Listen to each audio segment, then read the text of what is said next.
Now, I say this will be the best year for Pokemon, not because there's gonna be some new Legends Arceus, open world, Scarlet and Violet, every region, Ultra Deluxe re-edition, yeah. Not because any of that will be coming this year, but rather because we won't be getting that. That's exactly why I believe that this year will be the best year for Pokemon. And okay, I'm being pretty hyperbolic, but the point is, ever since Legends Arceus and Brilliant Diamond Shining Pearl have been revealed, it has been game upon game upon game upon game just being endlessly released, and there were pretty big games coming out just in general during that time, so it was just very action-packed, and I'm glad that we finally get a breather here. We're still going to hopefully get the DLCs by the end of the year, but if the original DLCs for Sword and Shield have anything to show us, I think that it's going to be pretty chillin', like fun and enjoyable. People are going to talk about it, but it's not going to be like some crazy, it's everywhere type of thing, like with a new game reveal, etc. I feel like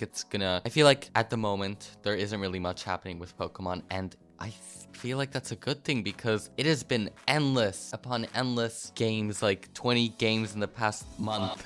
Not really, that's also the point that I'm saying is not real. Whatever. Point is, we got Brilliant Diamond, Shining Pearl, Legends Arceus, and Scarlet and Violet all in like basically a 12-month radius, which if you take a moment and think about that, that's sort of mind-blowing. I mean, a remaster type of port, whatever type of game for Brilliant Diamond, Shining Pearl, a prequel, which is Legends Arceus, and which is also open zone, the first time they did an open zone type of game, and then if unless you count the DLCs, but whatever, and then Scarlet and Violet, the first open world Pokemon game, and Legends Arceus and Scarlet and Violet, both, while understandably so, they maybe don't hold up specifically to today's standards, whatever, but what I feel like, but as just games in terms of enjoyment and content, they hold up and are a lot of people's new favorite Pokemon games, and they hold up to a lot of the older ones that people used to consider their favorites, which I find it amazing. And they both came out in the same year range, whatever, and I'm really impressed, quite honestly. I don't know how they were able to make so many so good games, whatever, in such a short period of time, but they did it. And then it brings us here. Now, there's nothing really new. We're not gonna get any reveals, unless maybe a spin-off. We haven't gotten a spin-off in a while.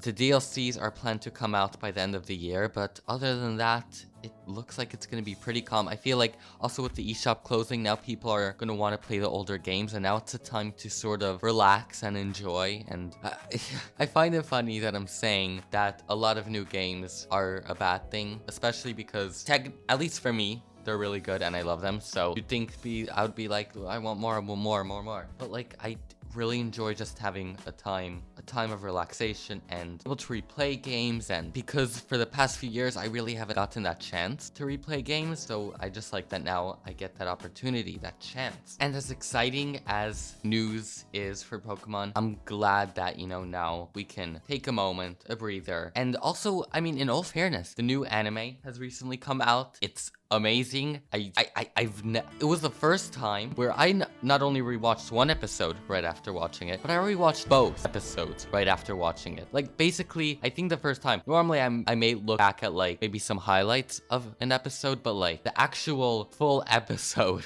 since when did I ever do that? It's really entertaining and it's really good. In a way, I almost feel like that's our news cycle, but I feel like it's in such a chill way that it doesn't like, and it's just taking this new shape, a new form, a new way of introducing information, and I really love that. It's so cool how instead of a present, I mean, we're still probably gonna get like the Pokemon Presents, whatever, but instead of trailers or whatever, we get it through an entertaining anime, and I really like that. And there's a lot of secrets obviously being told. There's the hidden Pokeball, whatever, Liko's pendant, so many new things that I feel like are going to really change things up. And in the second episode, we got introduced to some baby form of Terapagos, which again gives everyone so many questions in their minds as to what will happen. And I just really think like, I don't really know how to put it into words, but maybe you know what I'm talking about, maybe you don't. Please let me know, by the way, how you feel about this upcoming year and just Pokemon taking a bit of a break. I mean, normally this happened with Sword and Shield as well, right? The DLC. But I would say it happened at a bit of an awkward timing. But yeah, either way, I feel like it really is just needed for Pokemon. And I really hope that they will eventually start taking longer for games and all of that. But at the very least, they'll be able to go a year without releasing like a proper big new game. And in all fairness, they're actually taking a lot more time with this DLC than last time.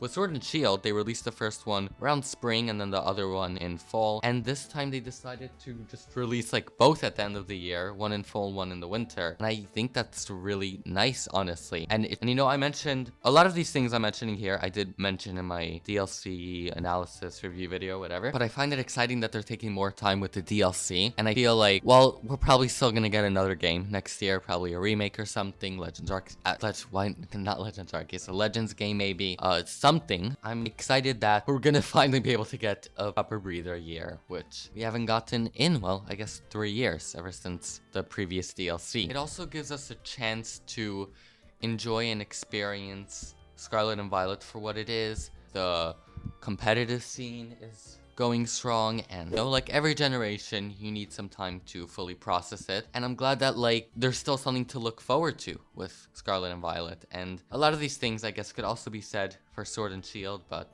I don't know, I just feel like this time it's different because we're really coming out after an entire hectic. Again, I love how I'm using hectic as a term for more games. It's, I guess, a good thing, you know? So yeah, there isn't really much to say because, well, there isn't really much happening, which I'm saying is a good thing, but I don't really know what the point of this video was. I mean, yeah, the point of the video was to say how I think that this year will be the best year for Pokemon just because we get to finally have a break of enjoying things. Sounds really weird, doesn't it? Okay, anyways, thank you guys so much for watching.